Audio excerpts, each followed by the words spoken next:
은혜 받으실 말씀은 출애굽기 12장 29절부터 30절까지의 말씀입니다. 밤중에 여호와께서 애굽 땅에서 모든 처난 것, 곧 위에 앉은 바로의 장자로부터 옥에 갇힌 사람의 장자까지와 생축에 처음 난 것을 다 치심에 그 밤에 바로와 그 모든 신하와 모든 애굽 사람이 일어나고 애굽에 큰 호곡이 있었으니 이는 그 나라에 사망치 아니한 집이 하나도 없었음이었더라. 오늘은 그동안 이제 10장에 대해서 여러 시간에 걸쳐서 드렸는데요. 오늘은 이제 사울이 사후에 무슨 일이 있었는가를 설명하는 사무엘하 21장의 말씀을 끝으로 10장을 끝내려고 합니다. 사무엘하 21장에 보면 기브온 족속에 대한 사울 왕의 범죄 때문에 사울이 죽고 난 후도 한참 후에 다윗의 시대에 3년 동안 기근이 있었다라고 하는 기사가 나옵니다. 그래서 이 기근은 언제라고 정확하게 날짜를 명시하지는 않았지만 여러 가지 정상을 참작을 할 때 그 요나단의 아들 무비보셋의 생사를 다윗이 알고 난 이후, 그리고 압살롬의 쿠데타가 일어나기 전쯤 그 언젠가 그 거간에 이 사건이 일어나지 않았을까, 그렇게 생각을 해봅니다. 그래서 이 사울 시대에 일어났던 그 기브온 족속에 대한 범죄 때문에 사울이 죽고 나고도 한참 후에 이런 그 사울의 범죄 때문에 기근이 있었다고 얘기하는데, 왜 사울이 죽고 난 다음에 이런 사건이 일어났을까? 그리고 이런 사건을 통해서 우리는 무엇을 배울 수 있는지, 하나님께서는 우리에게 무엇을 말씀해 주시기 위해서 이 사건을 성경에 기록해 하셨는지에 대해서 살펴보도록 하겠습니다. 사무엘하 21장 1절에 보면 지금 말씀드린 대로 다윗의 시대에 연부년 3년 기근이 있었다, 이렇게 되어 있습니다. 연부년이라고 하는 것은 작년에 기근이 있었다가 또 몇 해 후에 다시 기근이 있고, 그리고 또 몇 해 지나고 난 다음에 또 기근이 있고, 그런 것이 아니라 재작년, 작년, 올해 계속해서 이렇게 기근이 있었다는 그런 얘기입니다. 팔레스타인 같은 지방에서 이렇게 3년 동안 기근이 있다고 하는 것은 굉장히 끔찍한 일입니다. 그러니까 이런 끔찍한 일을 당했을 때 다윗이 어떻게 이 문제의 원인을 규명해 가는가 하는 것이 이제 나오는데요. 그 구약 시대에 이렇게 기근이 있었다고 하는 것은 우리가 뭐 지금 생각하듯이 어떠다가 기후의 변화가 있어서 기근이 왔다, 그런 개념이 아닙니다. 이렇게 구약을 쭉 살펴보면 이 기근이라고 하는 것이 이스라엘 민족의 영적 상태와 굉장히 밀접한 관계가 있습니다. 기근이 왔다고 하는 것은 하나님이 이들에 대한 심판의 한 방법이다, 이렇게 볼 수가 있겠습니다. 예를 들면 신명기 28장 47절 48절에 보면 이렇게 말씀합니다. 내가 모든 것이 풍족하여도 기쁨과 즐거운 마음으로 내 하나님 여호와를 섬기지 아니함을 인하여, 하나님께서 축복을 해주셨음에도 불구하고 그 마음에 기쁨이 없고 감사함이 없음으로 인해서 내가 줄이고 목마르고 헐벗고 모든 것이 핍절한 중에서 여호와께서 보내사 너를 치게 하실 대적을 섬기게 될 것이라. 그러니까 이런 기근이 오는 것이 그냥 오는 것이 아니라 하나님이 축복하심에 대해서, 하나님이 다스림에 대해서 영적으로 둔감해졌을 때 하나님이 축복해 주신 것도 기뻐하지 아니하고 감사하지 아니하고 하나님을 그들 마음에 두지 않았을 때 하나님께서 이런 기근을 심판의 한 방법으로 내보내고 있다, 그런 뜻이 되겠습니다. 그러니까 다윗도 이런 그 흐름을 알고 있었기 때문에 이 문제를 해결하기 위해서 인간의 방법을 동원하지 않았습니다. 웅덩이를 더 파라, 양수기를 가져와라, 그렇게 한 것이 아니라 하나님 앞에 엎드렸다고 성경은 기록을 하고 있습니다. 그러니까 제대로 이 기근이 영적인 원인에서 왔다는 것을 알았기 때문에 하나님 앞에 그 해답을 얻기 위해서 이제 엎드렸다는 얘기가 됩니다. 그래서 다윗이 여호와 앞에 간구함에 하나님께서 정답을 주십니다. 여호와께서 가라사대 이는 사울과 피를 흘린 그 집을 인함이니, 사울이 피를 흘렸고 그 집이 피를 흘렸다는 거예요. 그것 때문에 지금 이 3년간 계속 기근이 있다는 겁니다. 저가 기브온 사람을 죽였음이니라 하시니라. 그래서 기브온 사람을 죽인 것 때문에, 그것도 사울 왕 제이시에 죽인 것 때문에 지금 한참 세월이 지난 지금 이렇게 기근이 오고 있다는 이야기를 여기서 하고 있습니다. 그래서 하나님께서는 그 사울과 그 집이 흘린 피 때문에 그렇다 이렇게 정답을 주셨는데요. 사실 성경에 보면 이렇게 억울하게 흘린 피가 땅속에서 하나님께 호소한다, 그런 기절들이 많이 나옵니다. 가깝게는 창세기 4장에 보면 인류 최초의 살인이 일어나죠. 형제간의 살인 사건이 벌어집니다. 가인이 아벨을 쳐 죽였습니다. 그런데 이런 가인 앞에 하나님이 나타나시죠. 그래서 묻습니다. 내 아우 아벨이 어디 있느냐?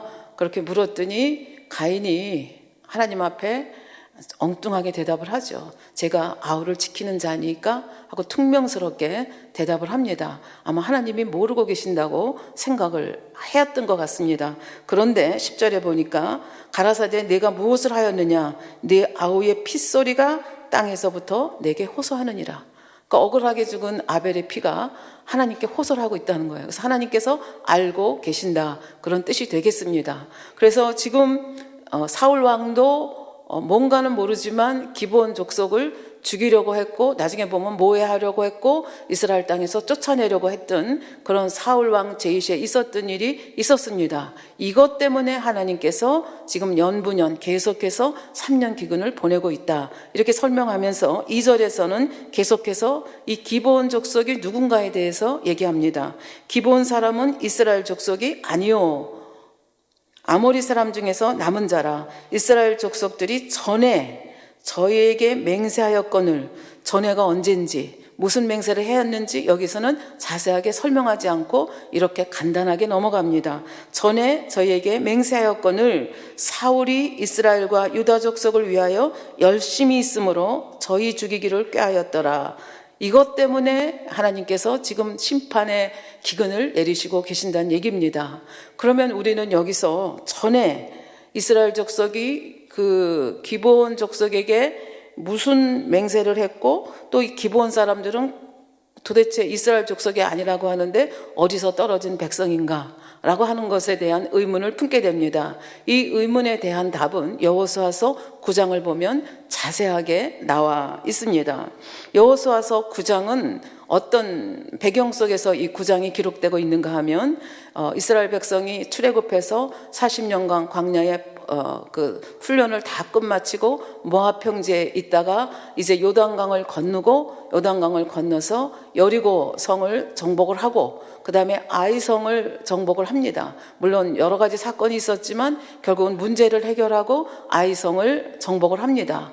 그리고 모세 선지자가 일러준 대로 너희가 가나안 땅에 들어가거든 이렇게 하나님의 율법을 낭독하고 아멘 아멘으로 화답하는 엄청난 퍼포먼스를 행하라고 말씀을 하셨거든요. 그래서 지금 이 전쟁의 와중에서 전쟁을 하다가 세겜 땅으로 가서 에발산과 그리심산에 양쪽으로 쫙 나눠서 가지고 이제 하나님의 율법을 크게 소리 지르고 아멘으로 화답하는 엄청난 행사를 하고 다시 이제 본거지가 있는 길갈로 내려와서 여기에서 다음 전쟁을 준비하고 있을 때 지금 이 기브온 족속들하고 관계된 이 사건이 벌어지게 됩니다. 사건의 배경은 이렇습니다. 지금 이렇게 여리고 아이성을 치고 이스라엘 백성들이 승승장구하는 이 모습을 보면서 성경 그 여호수아서 9장 1절에 나온 대로 요단 서편 산지와 평지와 레바논 앞 대해변에 있는, 다시 말하면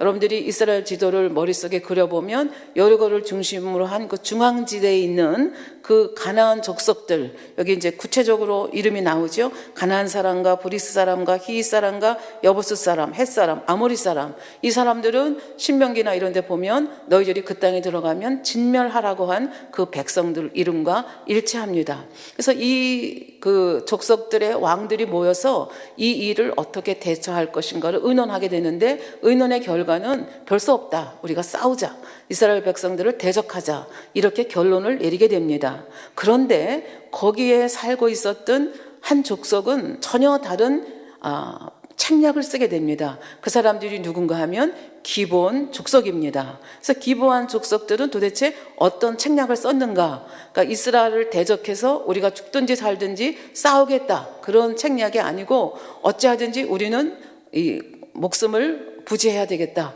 그래서 그들과 화치를 맺어야 되겠다. 이제 이런 생각을 가지고 접근을 하게 됩니다. 그래서 그 여호수아서 9장 3절에 보면 기브온 거민들이 여호수아의 여리고와 아이의 행한 일을 듣고, 그러니까 이 사람들은 이제 앞으로 계속해서 이제 말씀을 드리겠지만 굉장히 정보가 많은 사람들입니다. 그리고 그 정보를 굉장히 정확하게 해석하는 그런 사람들입니다. 그래서 지금 여리고성이 무너졌고 아이성이 무너졌다는 소리를 듣고 정말 이 민족은 우리가 대항할 수가 없다. 어찌든지 우리는 살아야 되겠다. 그런 생각을 가지고 모여서 의논한 결과가 이제 4절부터 7절에 나옵니다.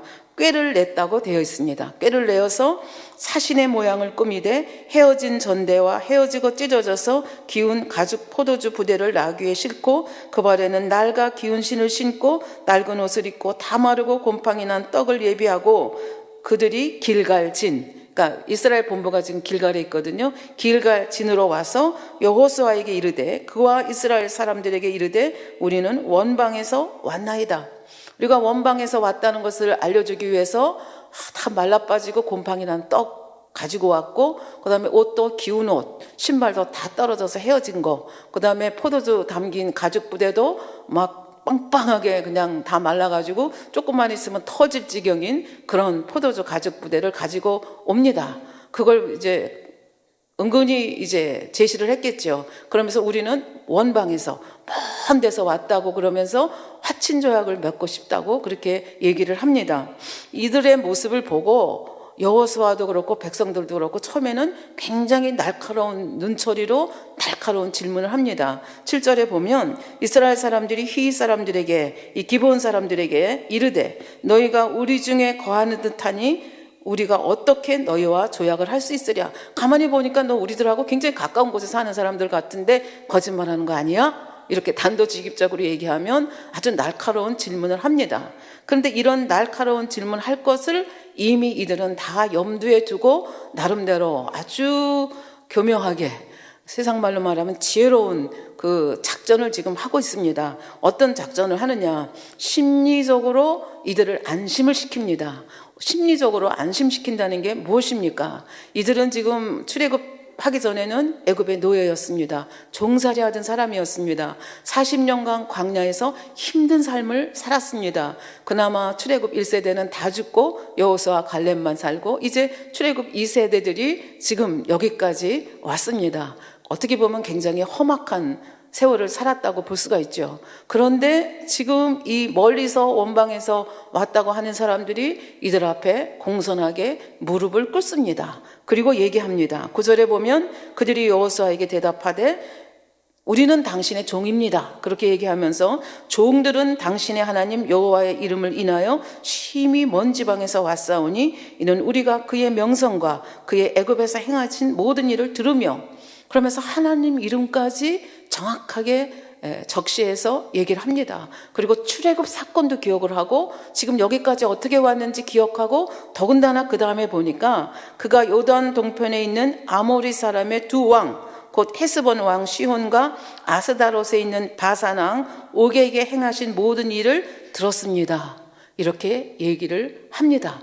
그러니까 지금 이 사람들이 이런 말을 들을 때 굉장히 마음이 안심이 되는 거죠. 종이라고 하면서 자기들 앞에 무릎을 꿇고 자기들이 하늘같이 바라보고 계시는 여호와 하나님의 명성에 대해서 이 사람들이 얘기를 합니다. 그리고 그 여호와 하나님이 어떻게 이스라엘 백성과 같이 있었는지에 대해서 이들이 고백을 합니다. 근데 이들이 조금만 주의를 했으면 좋았을 텐데 그러지를 못하죠. 그리고 이들은 일부러 얼마 전에 있었던 여리고성 함락과 아이성에 대해서 듣고 이 사람들이 겁나서 왔는데 그 여리고성 함락과 아이성 함락에 대해서는 한 말도 하지 않습니다. 왜? 그건 자기들이 들은 바가 없다고 생각을 이들이 하게끔 유도하는 거죠. 왜? 멀리서 오느냐고, 이 전쟁 소식은 우리는 못 들었습니다. 우리는 진정 멀리서 왔습니다 하는 것을 이제 말씀을 이들로 하여금 이제 유추하게 하는 거죠. 그래서 심리적으로 이 사람들을 안심시키는 그런 책략을 씁니다. 그다음에 증거가 있어야 되지 않습니까? 그러니까 아까 조금 전에 말씀드린 대로 처음엔 뜨끈뜨끈한 떡을 가지고 왔는데 그 떡이 날짜가 지나다 보니까 곰팡이가 나고 그다음에 또 날짜가 지나다 보니까 바짝 말아서 이렇게 곰팡이 난 떡이 됐습니다. 그리고 이 포도주 가죽 부대를 보십시오.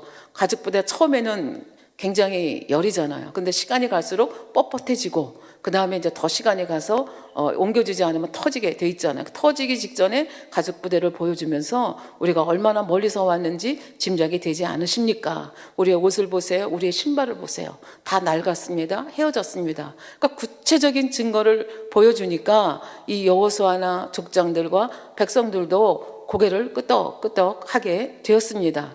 그러나 우리가 당회장님께서 이 부분을 설명해 주실 때 조금만 주의를 기울였더라면 얼마든지 알 수 있었다는 얘기죠.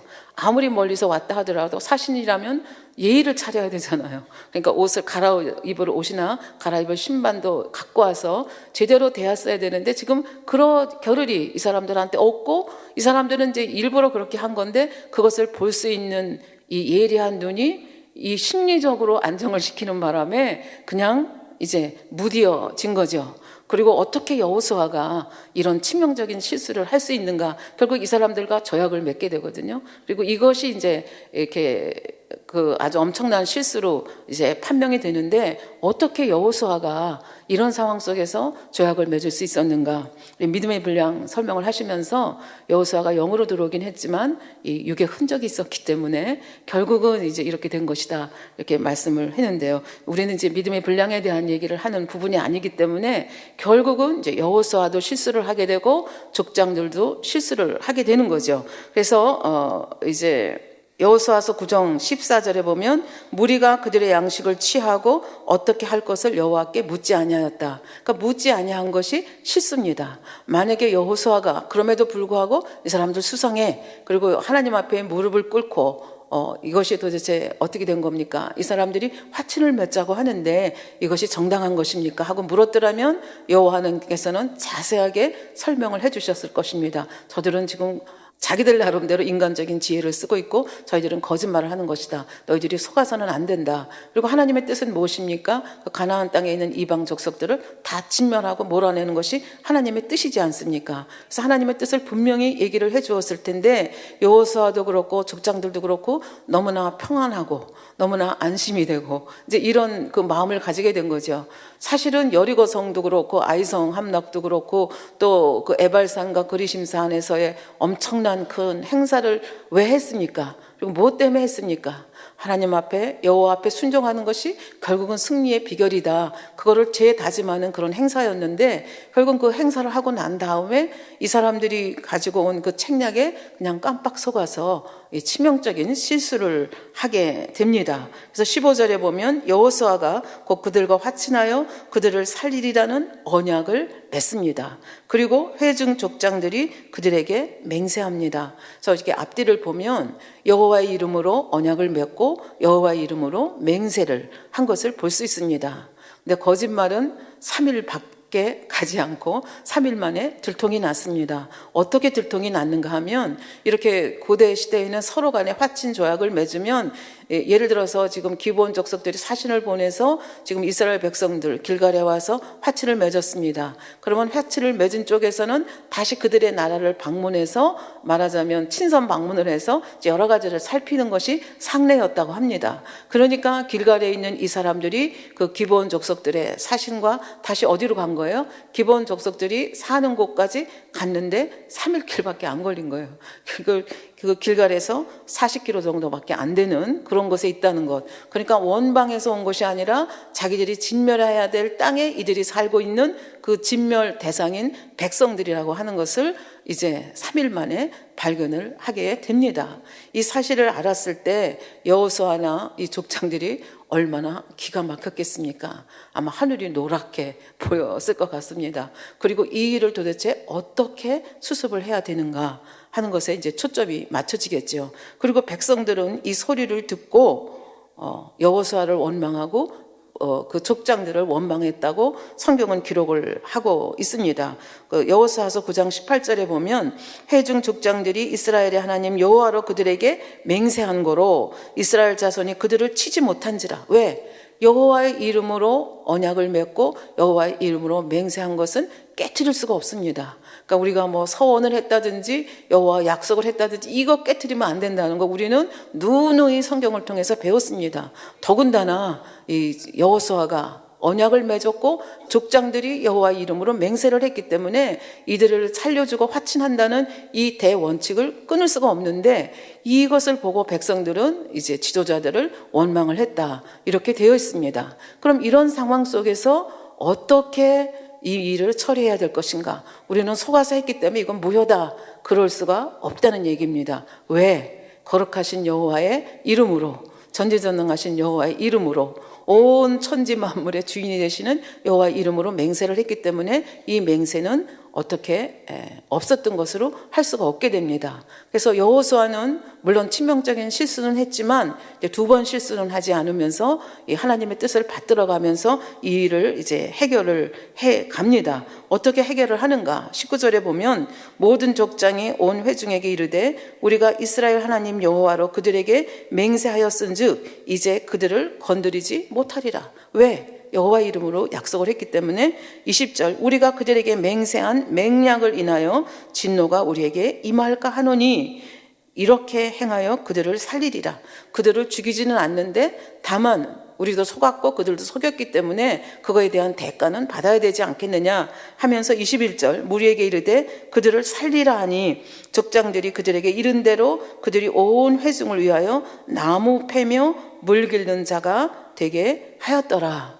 그럼 무조건 이렇게 나무 패며 물 길는 자가 되게 한 것이 여호수아의 아이디어냐? 그것은 아닙니다. 성경에 보면 이렇게 그 원방에서 와서 예를 들면 이제 그 가나안 땅에 있는 사람들은 하나님께서 다 진멸시키라고 하셨고 원방에 가서 전쟁을 했을 때 그 성에 있는 성주나 성 사람들이 성문을 열고 우리는 싸울 의사가 없습니다. 화친하겠습니다. 그러면 어떻게 하라고 성경은 말씀을 하는가 하면 공을 받고 그들로 하여금 너희를 섬기게 하라 이렇게 되어 있거든요. 그래서 이 사람들은 그 비슷한 원칙에 의해서 목숨은 살려주고 그 대신 어떻게 해요? 지금 이스라엘 경내에 사는 사람들이기 때문에 하나님의 성전에서 나무를 패고 물 길는 사명을 그러니까 어떻게 보면 제일 힘든 일을 하도록 그렇게 한 것을 볼 수가 있습니다. 그래서 이것을 다시 한번 이제 백성들 앞에서 선포를 하면서 기본 족속에게 그 대표자들에게 묻습니다. 너희는 도대체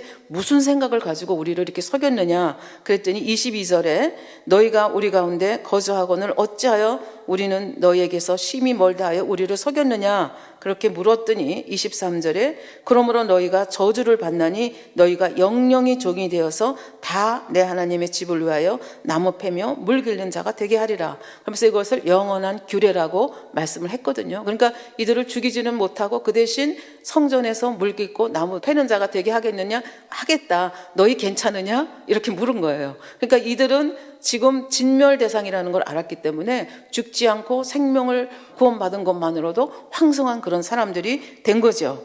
그들이 여호수아에게 대답하여 가로되 당신의 하나님 여호와께서 그 종 모세에게 명하사 이 땅을 다 당신들에게 주고 이 땅 모든 거민을 당신들의 앞에서 멸하라 하신 것이 당신의 종에게 분명히 들림으로 그러니까 얼마나 정확하게 정보를 가지고 있었는가 바르게 정말 살기 위해서 우리는 어떻게 해야 되느냐 정확하게 진단을 하고 정확한 판단을 내린 것을 볼 수 있습니다.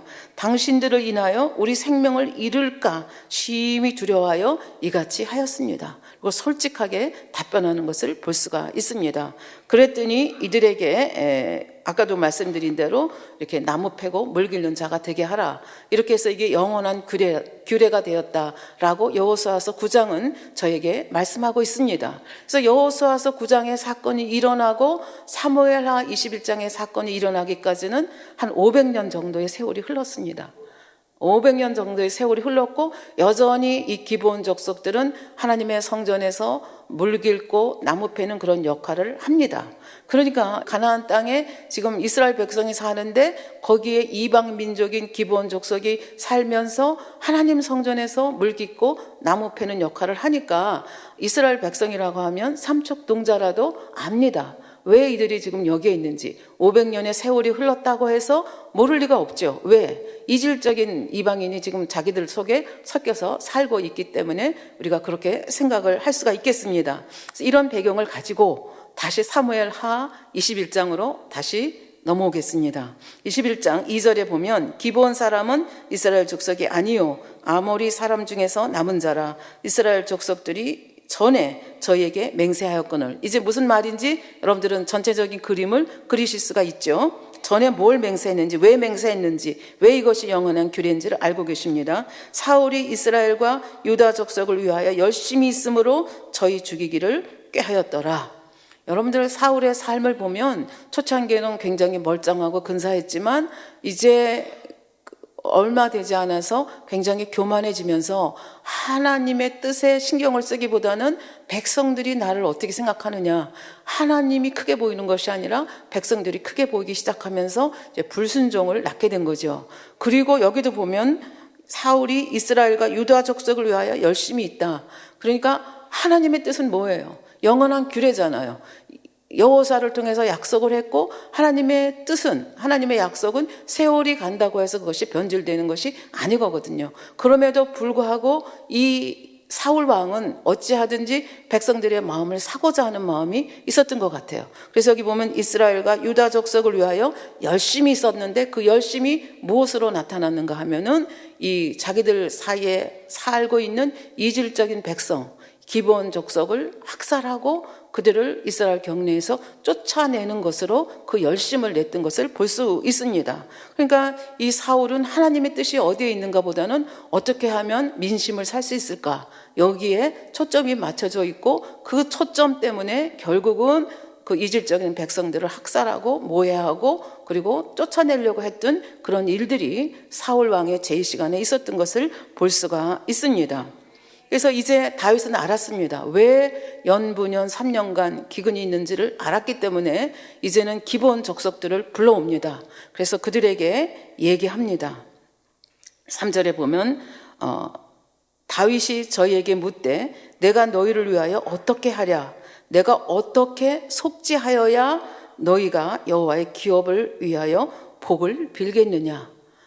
이게 참 희한하죠. 이게 이런 일이 있었는데 사실 기브온 족속은 어떻게 보면 제일 하층민들입니다. 그러니까 이렇게 학살을 당하고 이렇게 억울한 일을 당해도 정말 세상 말로 말하면 항의 한마디 못하고 지금까지 살았습니다. 그리고 이 사건이 표면에 나타나게 된 것도 이 기브온 족속이 다윗 왕에게 가서 호소해서 다윗이 알게 된 것이 아니지 않습니까? 이 백성들은 약자입니다. 그러니까 죽이면 죽이는 대로, 학살하면 학살하는 대로 그렇게 사는데 그 마음속에 억울하게 당한 한이 쌓이고 쌓인 거고, 그 다음에 그렇게 억울하게 죽은 기브온 족속들의 피가 여호와께 호소하는 거죠. 그러니까 여호와께서 안 되겠다, 해결해야 되겠다, 이렇게 생각을 하시고 누구를 통해서 이 문제를 해결하게 하는가 하면 다윗 왕을 통해서 해결해 가는 것을 보실 수가 있습니다. 그러니까 여호와 앞에는 드러나지 않는 것이 하나도 없다. 사울이 죽은 다음에도 또 이 자기가 살아서 행한 이 일에 대해서 보응을 받아야 되는 이런 일들이 이제 벌어지게 된 것을 볼 수가 있습니다. 그랬더니 기브온 사람들이 이렇게 답변을 합니다. 4절에 보면 기브온 사람들이 대답하되 사울과 그 집, 사울만 관계가 됐는지 아니면 그 집에 있는 누군가가 관계됐는지, 하여튼 성경은 자세히 말하고 있지 않지만 사울과 그 집과 우리 사이 기브온 족속과의 일은 은금에 있지 아니하오나 이스라엘 가운데서 사람을 죽이는 일은 우리에게 있지 아니하니이다. 이게 무슨 말씀인가 하면요, 이 사울 왕과 그 집이 우리를 이렇게 억울하게 했는데 우리는 지금 말씀하시니까 말이지 100만 불, 1000만 불을 준다 하더라도 우리는 돈으로는 이 문제가 해결이 안 됩니다. 그러면 우리가 그들의 생명을 요구해야 되는데 우리는 약자 아닙니까? 우리가 어떻게 이 사울 집안의 사람들을 죽일 수가 있겠습니까?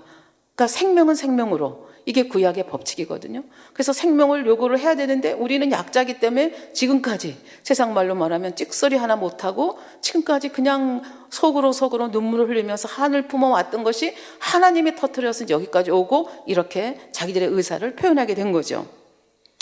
왕이 가로되 너희의 말하는 대로 내가 시행하겠다. 그러면 어떻게 해주면 너희의 그 한이 풀리겠느냐. 그랬더니 저희가 왕께 고하되 우리를 학살하였고 또 우리를 멸하여 이스라엘 경내에 머물지 못하게 하려고 모해한 사람의 자손 7을 내어주소서. 여호와의 빼신 사울의 고을 기브아에서 우리가 저희를 여호와 앞에서 목매어 달겠나이다. 생명은 생명, 피는 피로. 이게 구약의 영계의 법칙입니다. 그러니까 지금 말씀하시니까 말씀인데 우리의 문제는 돈으로 해결이 안 됩니다. 생명을 내어주십시오. 단 7사람만 내어주시면 됩니다. 사울의 자손 7사람을 내어주소서. 그러니까 다윗도 어찌할 수가 없잖아요. 그래서 왕이 가로되 내가 내어주리라. 이렇게 해서 결국은 이제 7사람을 내어주는 일들을 하게 됩니다. 그것도 어디서 이 사람들을 목매어 죽게 하겠다고 얘기를 합니까? 사울의 본고장, 사울의 그 베냐민 족속인 사울의 그 일가 친척 사울의 사람들이 살고 있는 기브아에서 이 사람들을 7명을 내어주면 그 자리에서 우리가 죽여서 이게 달겠다, 이렇게 말씀을 하는 거죠. 그러니까 다윗은 너희가 무엇인지 말하면 내가 들어주겠다고 얘기를 했기 때문에 결국은 사울의 집안 아들 중에서 7명을 내어줄 수밖에 없는 상황이 된 거죠. 그래서 7절 보니까 그러나 다윗과 사울의 아들 요나단 사이에 서로 여호와를 가리켜 맹세한 것이 있으므로 왕이 사울의 손자 요나단의 아들 무비보셋은 아끼고, 그래서 아까 제가 서론 말씀을 드리면서 무비보셋의 생사를 안 이후에 이 사건이 일어난 것 같다 이렇게 말씀드렸는데 그 근거가 바로 이것입니다. 그리고 요나단은 사실 여인의 사랑보다 더 승한 사랑으로 다윗을 사랑했고 다윗을 죽음에 의해서 건져준 그런 생명의 은인입니다. 그래서 두 사람이 여호와의 이름으로 서로 언약을 맺습니다. 그래서 여호와의 이름으로 언약을 맺었기 때문에 절뚝발이 아들인 무비보셋을 다윗이 아끼고 내주지 않았습니다. 그럼 누구 7사람을 내주었느냐? 8절에 보니까 이에 아야의 딸 리스바에게서 난 자, 이 리스바는 여러분들이 기억을 하시는지 모르겠는데요, 사울 왕의 첩입니다. 그리고 지난번에 아브넬 그 군대 장관에 대한 그 이스보셋을 옹입해서 다윗을 대적했던 아브넬 장군의 군대 장관에 대한 얘기를 하면서 아브넬이 바로 이 사울의 첩인 리스바와 동침을 했다고 한 말 때문에 결국은 이스보셋하고 사이가 벌어져서 나라를 갖다가 다윗에게 바치려고 했던 사건을 여러분들이 기억을 하실 것입니다. 그 리스바입니다. 어떻게 보면 굉장히 좀 팔자가 센 여인이라고, 슬픈 여인이라고 우리가 볼 수가 있겠는데요. 그 사울의 첩인 리스바에게서 난 자, 곧 사울의 두 아들 알모니와 무비보셋, 여기는 어나더 무비보셋이죠. 이름이 똑같은 동명이인입니다. 두 아들 알모니와 무비보셋과 사울의 딸 메랍에게서 난 자, 곧 무훌랏 사람 바실레의 아들 아드리엘의 5 아들을 찾고, 쉽게 얘기하면 사울의 외손자 큰딸의 자식들 5명을 내어주게 됩니다. 그래서 그러니까 사울의 아들이죠. 첩이 난 아들 2명하고 외손자 5명을 내어주게 됩니다. 그래서 9절에 보니까 저희를 기브온 사람의 손에 붙이니 기브온 사람이 저희를 산 위에서 여호와 앞에 목매어 달매 저희 7사람이 함께 죽으니 죽은 때는 곡식 빼는 처음날 곧 보리 베기 시작한 때더라. 그렇게 해서 피는 피로 라고 하는 절대적인 이 구약의 법칙을 따라서 내어주게 됩니다. 사실 민수기 35장에 보면 이 살인자에 대해서 어떻게 처리해야 되는지에 대해서 정확하게 말씀하고 있습니다. 이 기브온 족속들이 율법을 알고 있었는지 없었는지는 모르겠지만 지금 이들이 요구한 것은 율법 그대로입니다. 민수기 35장 31절에 보면 이런 말씀이 있습니다.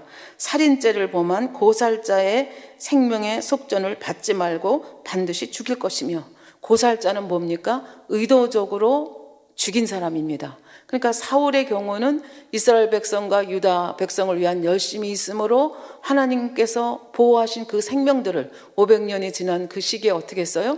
죽였잖아요. 그러니까 그 고살자에 해당이 됩니다. 고살자의 경우에는 돈으로 속전을 받지 말라는 거예요.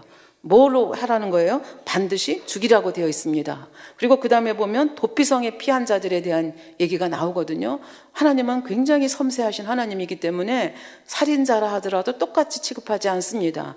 이렇게 의도적으로 죽인 사람은 속전, 이게 죽어야 되는 것이고, 그 다음에 의도적이 아닌데 죽이는 경우가 있습니다. 예를 들면 나무를 하러 갔는데 도끼를 휘둘렀는데 도끼자루 해서 도끼가 빠져가지고 뒤에 있던 사람이 그 도끼 머리에 맞아서 죽었다. 그러면 이거는 의도적으로 죽일 마음이 없었잖아요. 사고사라고 볼 수 있습니다. 그렇다 할지라도 이 사람은 그 뒤에 그 보호자들이 와서 이 사람 죽이겠다고 하면 죽을 수밖에 없습니다. 그래서 도피성을 곳곳에 두고 이런 사람들을 위해서 와서 재판을 받고 이 사람이 고의적인 살인자가 아니라는 것이 밝혀지면 그 도피성에서 살게 되어 있습니다. 언제까지? 대제사장이 죽을 때까지.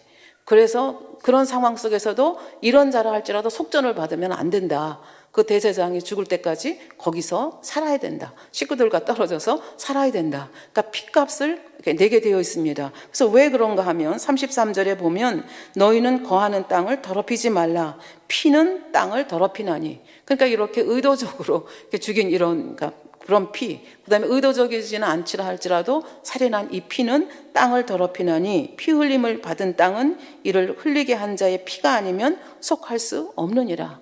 이 원리가 지금 누구에게도 해당이 되는가 하면 사울의 후손들에게도 지금 해당이 돼서 그 피값을 물을 수밖에 없는, 그리고 이 기브온 족속이 이런 요청을 했을 때 다윗은 꼼짝없이 그것을 줄 수밖에 없는 그런 말씀, 배경이 된다고 볼 수 있겠습니다. 그래서 이 사람들이 그래서 7명이 죽어서 매달려 있는데 이 시기가 언젠가 여기 보면 보리배기 시작하던 때다 이렇게 되어 있습니다. 왜 이렇게 시기를 밝혔는가? 이거는 다음 절에 나오는 리스바의 행동과 연결이 되기 때문에 이렇게 밝히고 있습니다.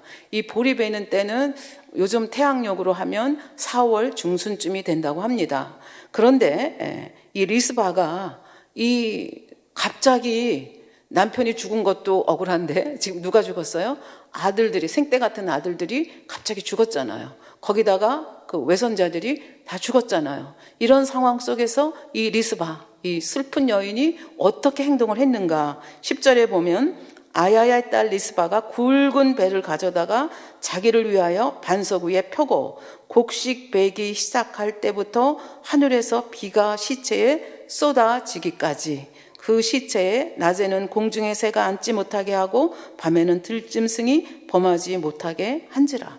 그러니까 4월 중순이면 이때가 건기거든요. 그래서 이스라엘의 기후를 여러분들이 아시면 건기에는 비가 안 옵니다. 그러다가 이제 10월 정도 돼야 우기에 들어서면서 비가 오게 되지요. 그러니까 4월 중순이면 5월 중순, 6월 중순, 8월 중순, 9월 중순, 10월. 그러면 한 5개월 정도를 지금 어떻게 했다는 얘기예요? 지금 이렇게 굵은 배를 가져다가 반석 위에 깔고 새가 오면 새를 쫓고 밤에 잠도 안 자고 지금 여기 보면 밤에는 들짐승이 범하지 못하게 하는지라. 그러니까 시체 냄새가 나면 뭐 이렇게 독수리도 내려올 수 있고 뭐 이렇게 짐승들이 내려올 수도 있는 거죠. 근데 어떻게 할 수 없잖아요. 시체를 가다가 장례를 지내야 되는데 이 여인에게는 그럴 권리가 없습니다. 그러니까 이 여인이 할 수 있는 최선의 방법은 뭐냐 하면 그렇게 시체가 손상하지 않도록 거기서 몇 달 동안을 지내는 이런 일들이 벌어졌습니다. 그래서 그러면 왜 이렇게 했는가? 이 팔레스타인 지방에서는 이렇게 시체를 장례하지 못하고, 그러니까 정상적으로 묻지 못하고 이렇게 새와 짐승에게 뜯기는 것이 시체에 대한 모욕이라고 생각을 했습니다. 우리가 그것을 어떻게 알 수 있는가? 골리앗과 다윗이 엘라 골짜기를 사이에 두고 대적하는 사무엘상 17장의 말씀을 보면 어린 다윗이 이렇게 막대기 하나 들고 나오는 거를 보고 골리앗이 웃긴다 생각을 했죠. 그러면서 얘기하는 장면이 나옵니다. 사무엘상 17장 43절에 보면 블레셋 사람이, 그러니까 골리앗이 다윗에게 이르되 내가 나를 개로 여기고 막대기를 가지고 내게 나오느냐 하고 그 신들의 이름으로 다윗을 저주하고 44절 또 이르되 내게로 오라 내가 내 고기를 공중의 새들과 들짐승에게 주리라. 이것이 아주 시체에 대한 엄청난 모욕입니다. 그러니까 지금 이 모욕을 리스바도 알고 있는 거죠. 그러니까 그 자기가 시체를 어찌할 수는 없지만 들짐승이 먹는 거를 막을 수는 있고 새가 쪼는 것은 자기는 막을 수 있다고 생각해서 이 여인의 몸으로 지금 이렇게 하고 있습니다. 이런 모습이 백성들에게 어떻게 보였겠습니까? 참으로 애처롭게 보이지 않았겠습니까? 그러니까 이 소식이 백성들의 입을 통해서 입으로 전달이 되고 결국은 누구한테까지 전달이 됐는가 하면 다윗 왕에까지 전달이 됐습니다. 다윗 왕은 감성이 풍부한 사람이고 선한 사람입니다. 그러니까 하나님께서는 또 보셨겠죠. 다윗이 이 일을 어떻게 처리하는가 보셨겠죠. 그래서 다윗이 이 일을 아주 하나님 마음에 합당하게 처리를 합니다. 사무엘하 21장 11절부터 보겠습니다. 이에 아야의 딸 사울의 첩 리스바의 행한 일이 다윗에게 들리매 다윗이 갔다 그랬어요. 직접 갔어요.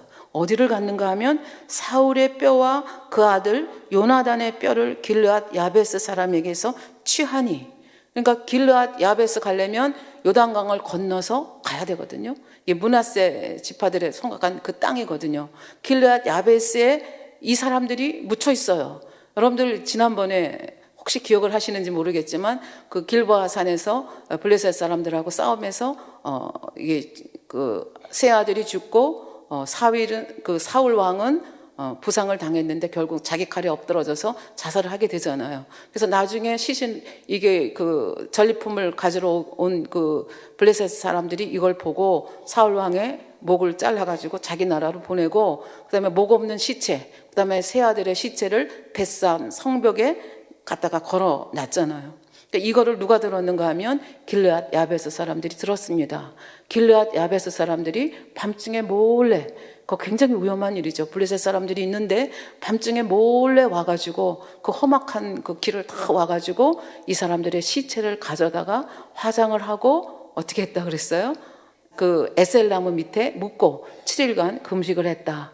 그러니까 장례를 지내줬다는 것을 우리가 지난번에 공부를 했는데 배웠는데 혹시 기억을 하시는지 모르겠습니다. 그럼 이 사람들은 왜 그렇게 했는가? 은혜를 갚기 위해서 그랬죠. 다윗이 그 아주 초기였을 때 암몬 왕 나하스가 이 길르앗 야베스를 침입을 하게 됩니다.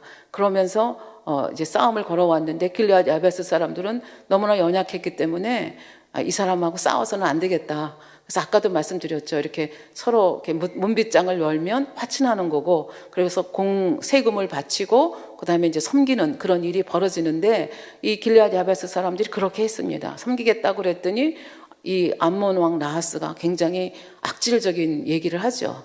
너희들 내가 오른쪽 눈을 다 빼야 되겠다.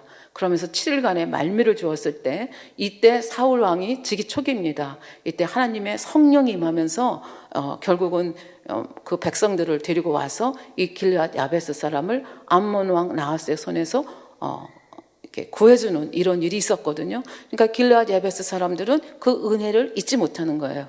그래서 지금 이 사울 왕과 그 세 아들의 그 시체를 갖다가 이렇게 정성스럽게 장례를 지내줬는데, 물론 화상했기 때문에 뭐 죄이겠지만 지금 다윗이 직접 갔어요.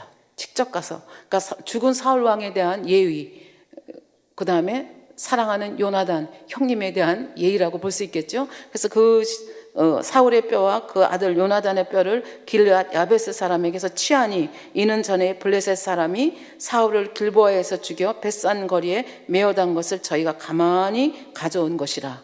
뭐 이런 배경 지금 짤막하게 다시 설명을 드렸습니다. 다윗이 그곳에서 사울의 뼈와 그 아들 요나단의 뼈를 가지고 올라오매 사람들이 그 달려 죽은 자들의 뼈를 거두어다가, 이 뼈는 누굽니까? 그 리스바의 두 아들과 그 외손자 5명의 그 벽에 몇 개월 동안 걸려 있었잖아요. 그거를 거두어다가 14절 사울과 그 아들 요나단의 뼈와 함께 베냐민 땅 셀라에서 그 아비 기스의 묘에 장사하되, 정말 장사 지내야 될 곳은 이곳이잖아요. 그런데 이런저런 이유로 인해서 먼 곳에 그렇게 있던 사울과 요나단과 세 아들의 뼈를 가져오고, 그 다음에 그 기부와 거기에 이렇게 죽어서 목매달아서 정말 이제 다 바짝 말라 있는 그 시체를 갖다가 아버지 그러니까 그 사울의 아버지 가정묘에 묻어주는 장사를 지내는 이제 선행을 했는데, 이게 누구의 지시냐 하면 모두 왕의 명대로 조차 행하니라. 하나님은 보신 거죠. 어떻게 다윗이 행동하나. 그래서 하나하나 물어서 그 힘없는 기본 족속들의 한을 풀어주고, 그 다음에 또 한을 불러오죠. 그래서 리스바가 정말 가슴 아프게 슬픈 모습으로 눈물을 흘리면서 있는 그 모습을, 그것도 또 한이라고 볼 수 있죠. 그 한을 누가 풀어줘요? 다윗이 이렇게 그 시체를 다 한데 모아서 정성스럽게 다 그 장례를 치러줌으로 이제 해결을 하게 되죠.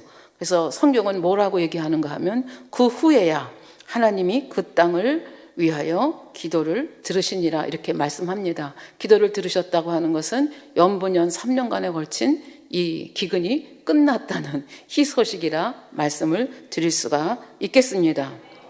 이렇게 해서 사울왕의 집은 대장정의 막을 내리고 또 열재앙의 막을 저도 내리도록 하겠습니다. 결론을 내리겠습니다. 몇 가지 좀 이 사건을 보면서 우리들이 생각해 볼 것이 있습니다. 하나는 화평한다는 것이 얼마나 중요한가. 하나님의 약속은 절대로, 더군다나 하나님과 약속한 것을 깬다는 것은 이건 자살행위다, 이렇게 볼 수가 있겠습니다.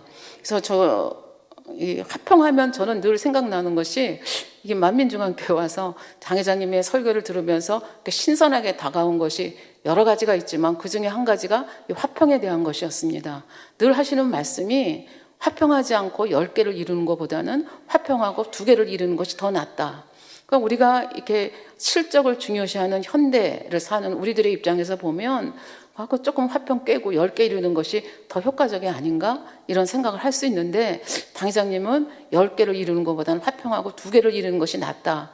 그래서 가만히 생각을 해보면 화평을 이루지 않고 일을 하게 되면 계속 사단이 송살하는 거죠.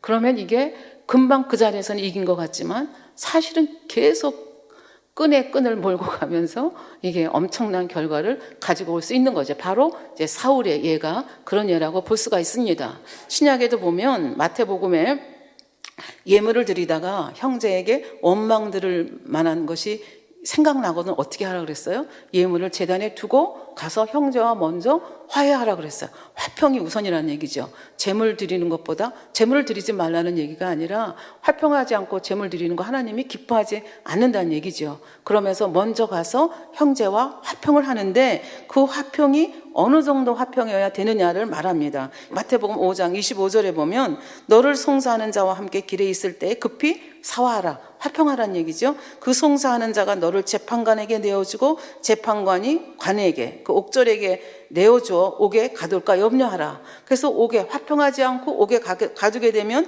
무슨 일이 벌어지느냐. 26절입니다. 진실로 내게 이르노니 내가 홀이라도 남김이 없이 다 갚기 전에는 결단코 거기서 나오지 못하리라.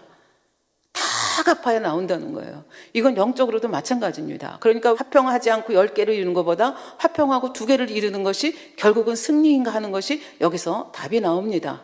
하나님은 굉장히 철저하신 하나님입니다. 그 500년 전에 했던 약속을 기억하시잖아요.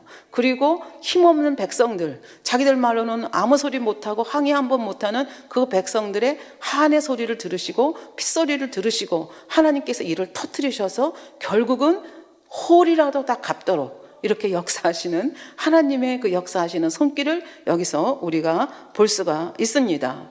그리고 또 이 사건을 통해서 우리가 기억해야 할 것은, 다윗이 연분연 3년 동안 기근이 내려왔을 때 아까도 잠깐 말씀드렸지만 양수기 가져와 웅덩이 덮어, 인간적인 방법을 쓴 것이 아니고 여기에는 영적인 문제가 있구나, 그리고 하나님 앞에 엎드려서 바로 답을 얻었기 때문에 이 문제가 쉽게 풀려갔다 하는 것을 볼 수가 있습니다. 우리도 늘 말씀을 듣습니다. 왜 질병이 오느냐? 죄 때문에 온다. 기계가 고장이 났다. 그러면 왜 고장이 났는지 그 원인을 정확하게 알아야 고칠 수 있지 않겠습니까? 그러니까 그 인생에 문제가 있을 때 우리는 어떻게 해야 되는가? 가장 지름길은 하나님 앞에 엎드리는 것이 가장 지름길이다 하는 것을 이것을 통해서 알 수가 있습니다.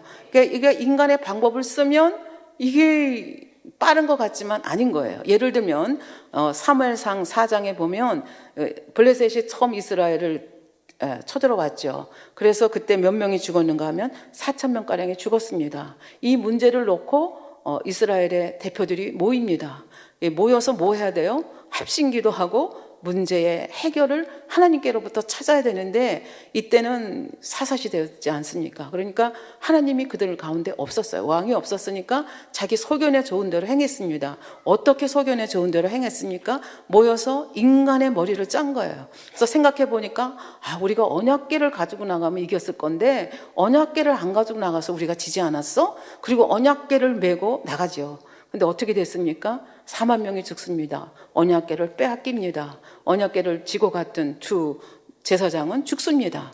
이런 일이 벌어지는 걸 볼 수 있죠. 그러니까 문제의 핵심을 보지 않고 인간의 머리를 쓰면 해결한다고 하는 것이 인간의 그 문제를 더욱 복잡하게 만들어 간다. 그러니까 하나님 앞에 문제가 있으면 무조건 하나님 앞에 엎드려서 하나님께로부터 해답을 받는 것, 이것이 얼마나 중요한가 하는 것을 우리가 다시 한번 볼 수가 있겠고요. 그 다음에 첫 번째 말씀하고 통하는 거지만 하나님은 이렇게 한 번 약속하신 거 끝까지 철저하게 홀이라도 다 갚도록 역사하신다는 얘기죠. 근데 이거를 거꾸로 뒤집으면 사실은 힘없는 기브온 족속에게 그 500여 년 전에 여호와의 이름으로 한 약속을 하나님이 기억하시고 이 백성들의 억울함을 풀어주시는 거죠. 거기도 홀이라도, 그러니까 그들과 한 약속에 홀이라도 틀리지 아니하도록 하나님이 얼마나 신실하게 역사하시는가. 하나님을 바라보는 사람에게는 그 신실함이 축복인 것이고 하나님의 범죄하는 자들에게는 홀이라도 갚지 않으면 안 되기 때문에 하나님의 신실하심이 결국은 심판으로 나타나게 된다 하는 것을 볼 수가 있겠습니다. 그리고 이제 마지막으로 살펴볼 것은 사무엘하 21장에 보면 왜 사울 왕이 이렇게 느닷없이 갑자기 기브온 족속들을 죽이려고 했고 멸하려고 했고 경내에서 쫓아내려고 했는가? 그 이유가 뭔가 하면은 이스라엘과 유다 족속을 위하여 열심히 있어서 그랬다. 그렇게 성경은 기록하고 있습니다. 사실은 아까도 말씀드렸듯이 그 이방인들이 하나님의 성전에서 물지게 나르고 장작 패는 걸 보면 왜 저 사람들이, 물론 500년이 흘렀지만 왜 저 사람들이 저기서 저렇게 장작을 패고 물 길는 험한 일을 하는가 하는 것을 삼척동자라도 압니다. 사울 왕도 모르지 않을 것입니다. 그럼에도 불구하고 자기의 명예와 자기의 공명심, 그러니까 하나님은 안중에 없는 거죠. 하나님의 약속이 얼마나 철저하게 지켜져야 되는지에 대한 그 생각은 전혀 없고 어떻게 하면 이 백성들의 민심을 사겠느냐 하는 것만 생각했기 때문에 결국은 이런 실수를 저지르고 이 실수는 자기만의 잘못으로 끝나는 것이 아니라 이렇게 후손들도 이렇게 곤욕을 치르는 이런 일들도 나가는 것을 볼 수가 있겠습니다. 그래서 결국은 우리가 행동을 할 때 열심히 하는 것 굉장히 중요합니다.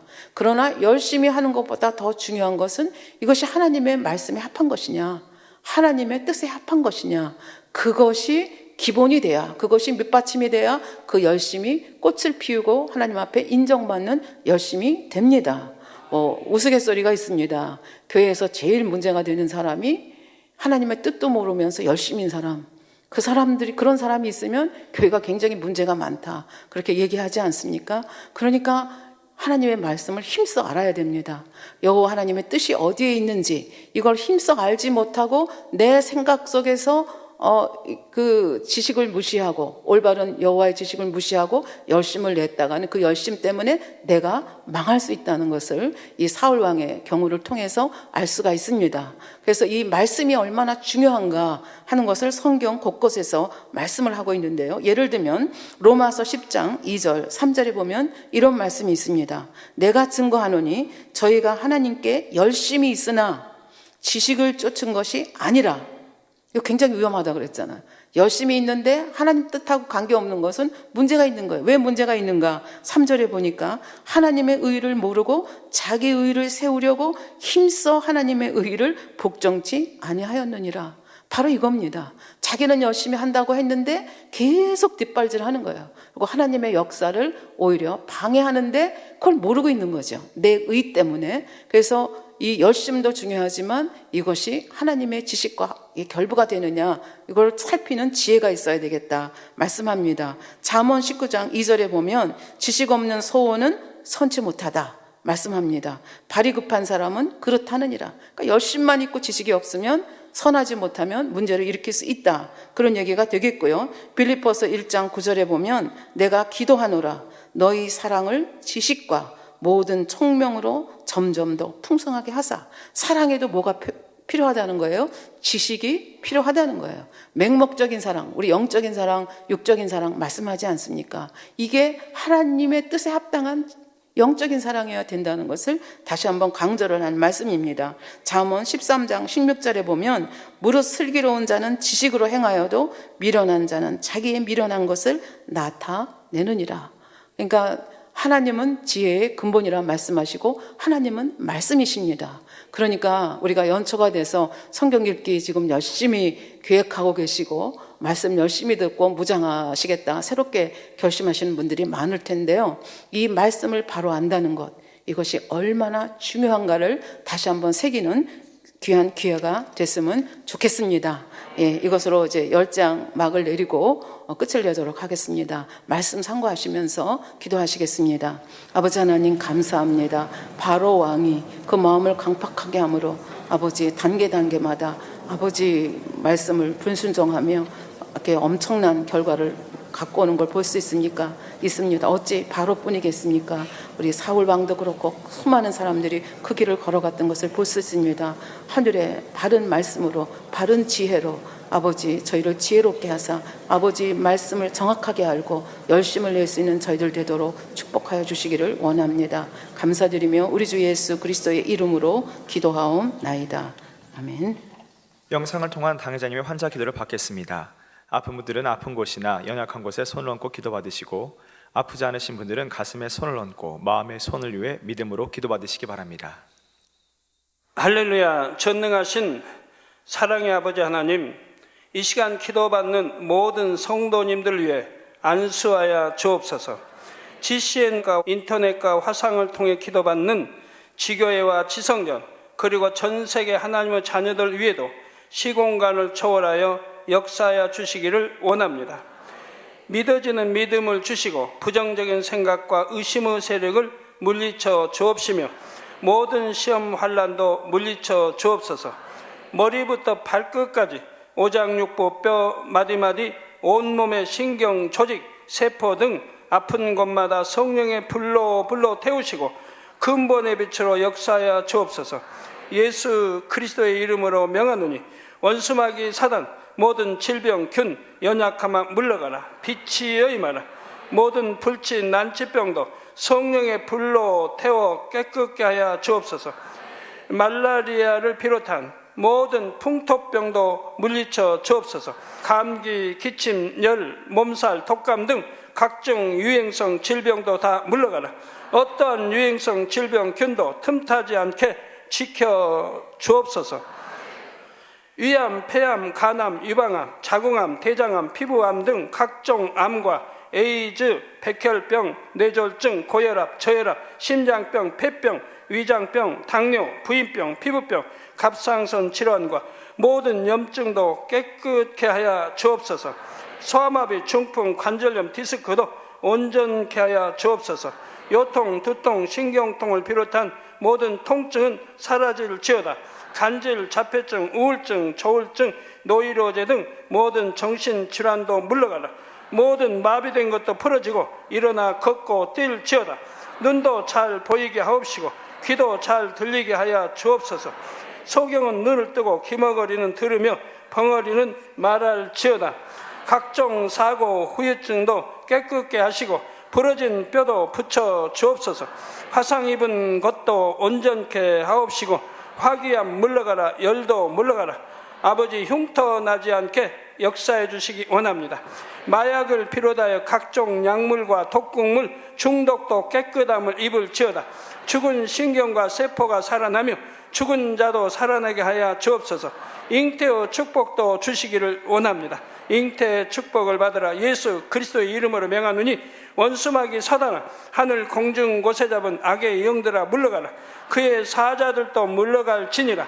이 땅의 악한 영, 더러운 영, 거짓되고 간사한 영, 의간질하고 미혹하는 모든 어둠들은 물러가라. 모든 흉악의 결박을 풀고 어둠아 물러가라. 빛이 여임하라.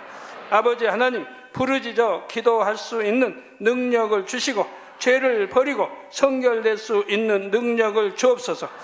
영원히 잘됨같이 범사에 잘되게 하시고 가정의 복음화도 이루어 주시기를 원합니다. 한 주간도 모든 사고와 재앙으로부터 지켜주시고 불통이 없는 형통한 삶을 살 수 있도록 축복해 주옵소서. 성령의 불담으로 천군 천사와 주님의 불꽃 같은 눈동자로 모든 하나님의 자녀들과 가정, 일터, 사업들을 지켜주시기를 원합니다. 학생들에게 지혜와 명철을 더하시고 공부할 수 있는 뜨거운 마음과 열정도 더하여 주옵소서. 마음과 생각을 세상에 빼앗기지 않도록 지키시고 하나님을 뜨겁게 사랑하는 학생들로 축복하여 주옵소서. 하나님의 자녀들이 먹으나 마시나 입으나 무엇을 하든지 하나님 앞에 영광 돌리는 삶이 되게 축복하여 주시기를 원합니다. 나는 하나님을 만났노라, 체험했노라, 응답 받았노라, 축복 받았노라 간증하는 입술이 되게 역사하여 주옵소서. 아버지 하나님 감사합니다. 홀로 영광 받으옵소서. 우리 주 예수 그리스도의 이름으로 기도하옵나이다. 아멘.